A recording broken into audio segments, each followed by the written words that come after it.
Okay, welcome guys, welcome back. We've got lots of action today, so I want to point that out. This is a stock market technical analysis video. So what I'm going to do is cover all the charts that I've been going through, really all the trade ideas that I've talked about for a while. If you're new, leave me a thumbs up and also take the course. I teach this strategy, I teach this skill set in my course. I charge $100 for the course. It's about a 5 to 6 hour multi-video training course, and it's going to give you at least let's just say a much firmer understanding of the markets. Okay, and it's things that I've learned over a lot of time, and there's no guarantees. I can't guarantee that you'll make profit, but it's going to give you the ability to trade, how to manage your trade, how to find the trades, how to spot, the technical setups, what to do when you get the technical, when you get a technical trigger, all the skills that you really need to be successful, how to how to cut your losers short and set stop losses, all that stuff. So it's in the course. Link is in the description below. Again, I think it's well worth it, but you guys be the judge. All right, moving on. Let's go into the tech sector. Triple Q continuing to kind of sell off. Nothing big today. I don't know if they're gonna drop it this week. I still think we're heading down to about this upper level. This was a zone that I had back here when we were trading. You can see all the times we hit this level of resistance right there, and I think we're gonna at least tag that. It's about 324, 324.30, something like that. Let me kind of adjust that. 324. We'll say 324.50. Right in that area. Now, I don't want to wait for the exact penny. We start to get down in that area, I'll likely cover my short trade and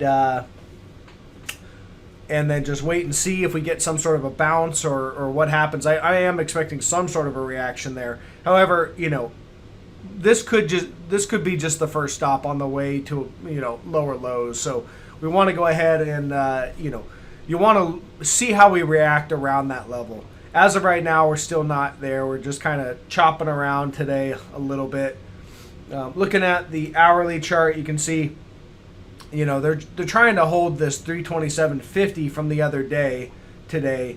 That's where the buyers have stepped in so far today. We dipped below it, but the buyers came in and bought it up again. So again, we got to get through that first before we continue lower. I do think that's coming though.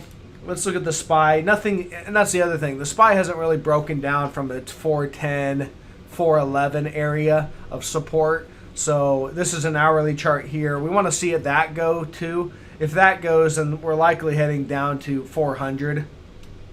It's about 401. This gap fill area. Until we get there, until we see a break of the SPY, Q's is probably going to chop sideways. And let's look at the IWM. IWM's clearly breaking down. You got a sell signal now in the IWM. Now, this is a daily chart, and we have a daily breakdown. The day's not over yet. So you do want to wait, if you want to be conservative, you want to wait till we get, pretty close to the close of the day. Make sure they're not going to be able to buy this up. The buyers don't step in and recover it. So far, it looks good, but, I'd like to see continued selling.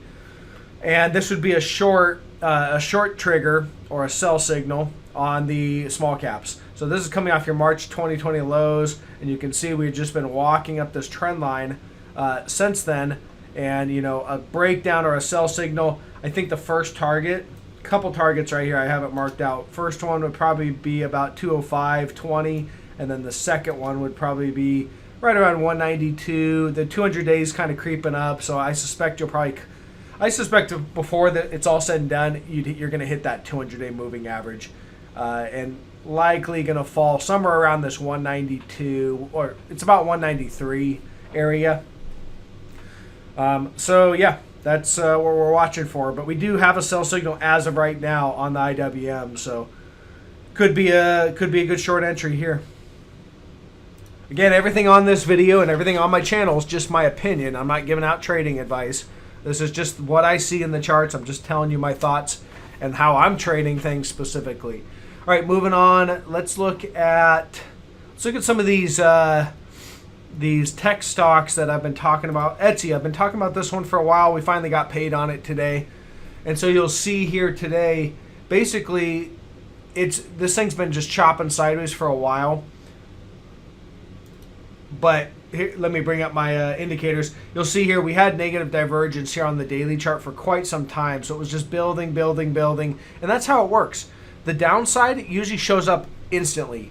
And so you have to usually get positioned ahead of it. A lot of people, when they see a market kind of moving higher, grinding higher, but then there's negative indicators like this, see your negative momentum indicators, they still say, hey, you're still in an uptrend, no reason to get out. But then by the time the downside shows up and it's obvious, it wipes out all those gains very quickly. And that's what happened today. Etsy gapped down this morning, sold off some more. It's down 15%.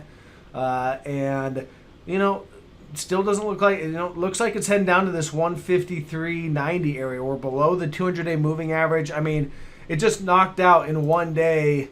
We pretty much wiped out all this trading action right here that's been, 3-4 months worth of gains knocked out in a day. And that's how the downside works, Let's look at Chewy. So Chewy broke support yesterday at the kind of right into the market close.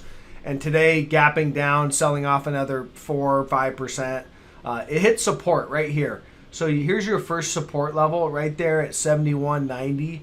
And you can see we hit resistance in the past right there. When we broke above that resistance, it was support right there. See it right there on the daily. So it makes sense that we're going to hold support today likely. So I suspect we're probably going to bounce back up to the 200-day moving average, maybe get rejected there, or maybe recover that. And this is just a small little breakdown. I took profit right there at the support level today, and I'll wait for either a continued breakdown to the downside to see some more sell-off in Chewy, or maybe a back test up to this 200-day moving average or around 76 level. Might be an objective area to reshort this thing, but that's kind of how I'm playing it. This has negative divergence right there, and that still remains.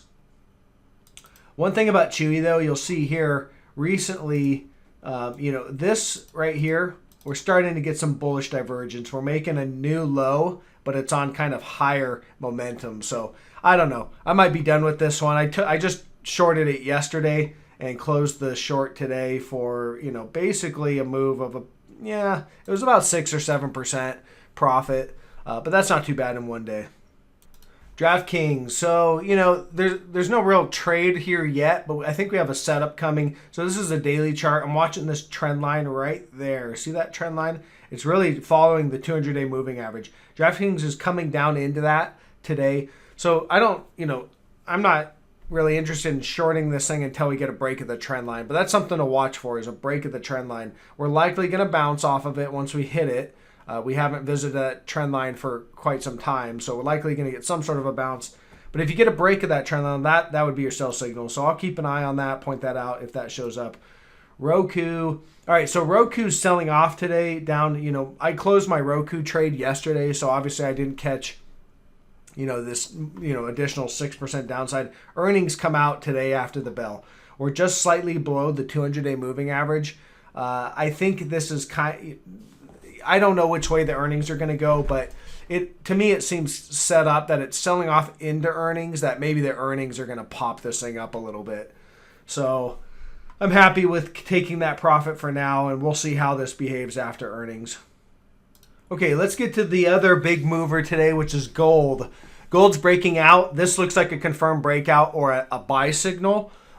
This is basically a trigger to add to long positions is how I'm treating it. Now gold, a couple things. It had a downtrend line right here. We're looking at gold bullion on the daily chart. Downtrend line right there. But it also had this major level. It was about 1790, and I want to roll back and just show anybody who's new why that level is so important. If you go back to 2013, 2011, right there, you can see we had 3 clear rejections of that level. That 1790, it's about 1790, 92, somewhere right in there. And 3 clear rejections. This was your last bull market in gold, and it topped out right up here at around 1900 or so. And then once it topped out, it tried to get back up there and continue, failed there at 1790, failed again, failed again 3 times. Trader said, okay, we can't break, we're done. And then it went into a big long bear market for the next 7-8 years, whatever that is. And then we broke out of that bear market. So zooming into where we're at today, once we get back up to that 1790 level, it was impulsive breakout. Boom. And this is where all the Robinhooders were jumping in. I remember seeing that GLD was one of the top traded things during this period of time, because they like to buy, I think for the most part, they buy a lot of momentum stocks. If it's going up, they buy it, and they're instantly rewarded, because when you buy into momentum, usually there's some more momentum, so you're kind of instantly rewarded. But a lot of the time, they don't know when to pull the trigger and get out, so they'll just ride this thing down.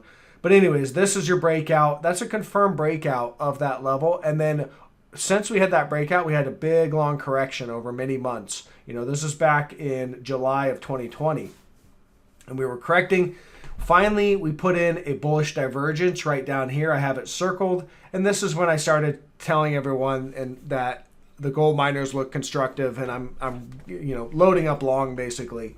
And I did that myself, loaded up pretty heavily on a lot of the gold miners.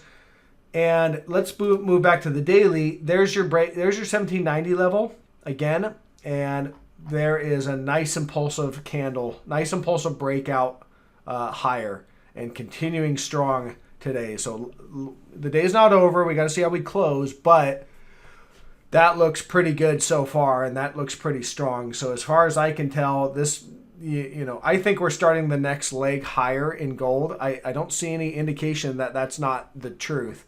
And so, likely we're going to run up to the 200-day moving average. We'll probably get a reaction or, right up there. But all in all, looks good for the longs. And the way I play it is through the miners, and you'll see these miners are all breaking higher today. Here's Barrick Gold up 5%. Agnico Eagle up 3.5%. Clearly breaking higher. You've got this downtrend line right here, and we're breaking out basically. Wheaton Precious Metals, I've talked about this one for a while. I talked about buying it right down here at this 37.25 area. When we, this was your buy area. This is the area I bought at, was 37.25, and continuing to the upside today. I mean, that one from the buy area is up almost 20%, 17 and almost 18% actually. Harmony Metals continuing the uptrend line. All of these miners, here's Newmont higher. All these miners continue to look very constructive today. So, and with gold bullion breaking out, it just is further confirmation that we are, starting a new uptrend in gold and the gold miners. And we'll wrap up with some of these commodities, but you'll see here, Joe, again, just continuing higher. So again, this is up another 1.5%, and it looks like we're heading right up to 45.50 area. That's your next level of resistance, and we'll see how we do up there. But as of right now, that's kind of your next area. So all in all, commodities look strong. Gold looks strong. Gold miners look extremely strong. And these shorts are all working out as well. So again, if you guys are interested in learning how to do this, I give the knowledge away. I give the knowledge to you for $100 in my training course. That's about as cheap as you're ever going to get, probably for anything in life. So, all right, I will catch you guys on the next video. Bye.